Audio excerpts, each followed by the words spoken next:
Welcome back to Weekly Briefing. We are here with our panel of experts. Joining me in studio, Malik Abdul, GOP political strategist, Dr. Shay Bradley Farrell, president of Counterpoint Institute for Policy Research and Education, Chris Farrell, director of investigations at Judicial Watch and author of Exiled Emissary, George Earl III, and Donna Jackson, accountant and director of member development for Project 21. Our friend Jen Ssaki was asked this week about the poor jobs report and high gas prices, not to mention Biden's falling poll numbers, but instead of addressing those issues, she used a different topic. And there are several challenges facing the White House right now, not just getting Democrats united on the president's domestic agenda, but also skyrocketing gas prices, a bad jobs report last week. You've seen several issues, and including the president's poll numbers seem to be reflecting that. So how is he viewing all of these challenges that are facing the White House right now? Well, he, has an incredible team that's working on all of these issues at one time.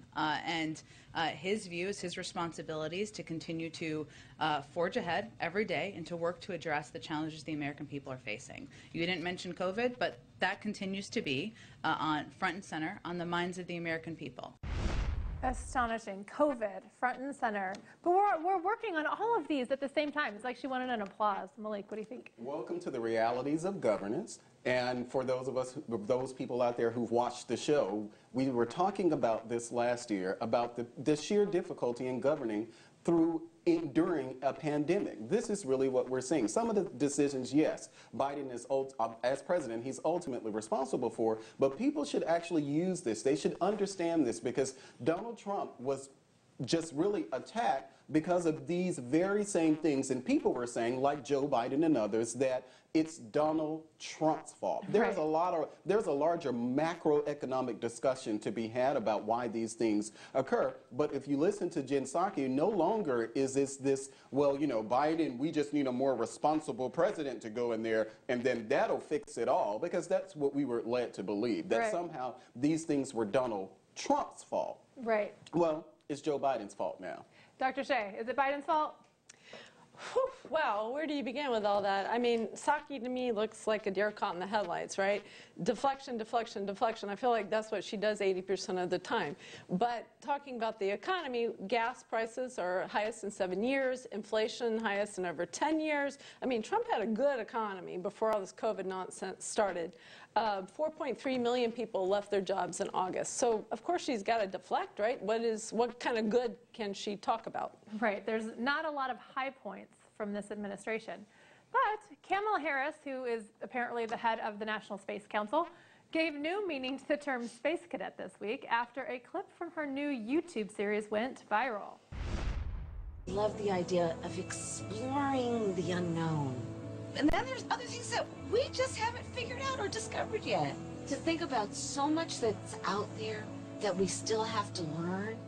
Like, I love that. I love that. And so I'm very excited about the Space Council. We're going to learn so much as we increasingly, I think, are curious and interested in the potential for the discoveries and the work we can do in space. So that's one of the things I'm most excited about. But the other, you guys are going to see, you're going to literally see the craters on the moon with your own eyes. Oh my goodness. With your own eyes, I'm telling you, it is going to be unbelievable. Oh my gosh. Chris, what do you think? It's hard to imagine an elected official at that rank trivializing the office of the vice presidency that way. This is not just poor judgment, poor decision making, this is poor conduct. She has nothing better to do. She and her office, her staff of how many, decide to spend her time and effort and money and taxpayer dollars on this kind of pathetic nonsense. There's people at the southern border being exploited by Mexican cartels. There's Americans suffering consequences of the border crisis, and she's play acting with children in some weird commercial. When I see that, it's beyond bizarre and embarrassing, but it also makes me think, okay, she doesn't actually know how to be a vice president. She doesn't actually know how to conduct herself. She doesn't know how to do the job. What do you think? Yeah, precisely. I mean, this is absolutely reckless, irresponsible, trivializing behavior. And if she thinks that this is advancing, life, liberty, and the pursuit of happiness and defending the Constitution, she's literally out of her mind. This is pathetic behavior. Donna, what's your reaction to? This is a woman who got her job just for the photo op. She just they wanted a black face to make sure that minorities voted. I mean, and she was only black this year when she ran, because she was Asian when she was in California, but now she's black. But this is a woman who only got her job because of the photo op, never had a job because of any merit. I wish she would love discovering the border. I wish she would love seeing the kids in cages down there.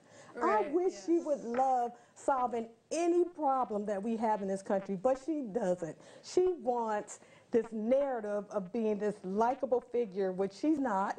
No, it's really fake, and I forgot. Fake. It's very fake. I forgot to mention that the kids in the video are actors. This is a paid advertisement. Horrible comms department. Yeah. In her office. People said that she was going to unite the country. I said, listen, in California, they did not. I was in California. They did not want her to run.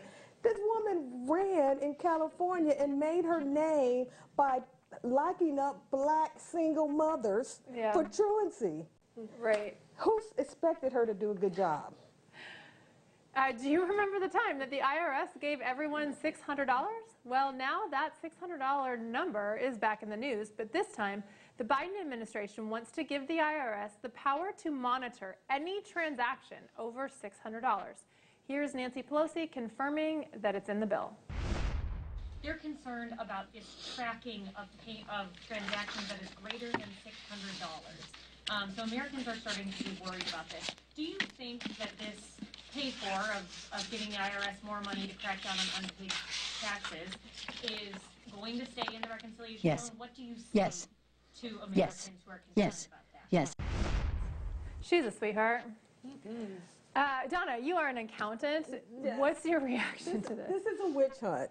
Okay, you can't look at transactions going in and out and tell somebody didn't pay their taxes.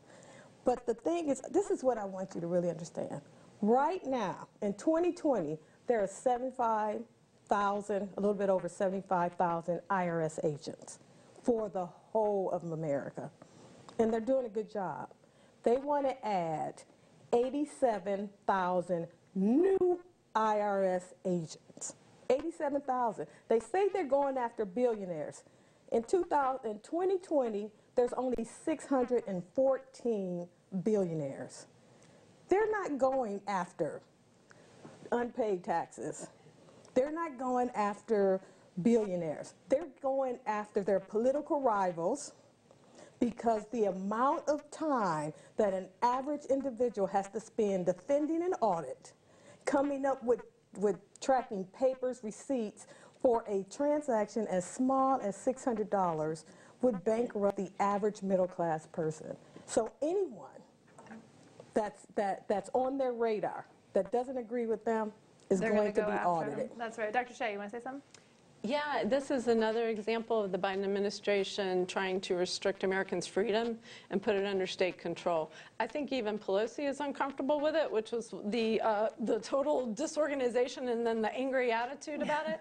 It's an invasion of financial privacy, and something we were talking about earlier is, it's like I go out on the weekend and buy a TV for $650, and so I'm going to be audited by the IRS because of this? This makes no sense. It assumes that anybody spending money on a TV at Best Buy or something like that is engaging in some kind of criminal activity. Yeah, it's astonishing. It's a little hard to believe, and I think Americans are having a hard time wrapping their mind around it because it's so blatant. And it's such a tyrannical move that it's hard, like, is that really what you're doing? Yeah, it is. But don't go anywhere. When we come back from the break, we will discuss the Georgia election audit. We'll be right back.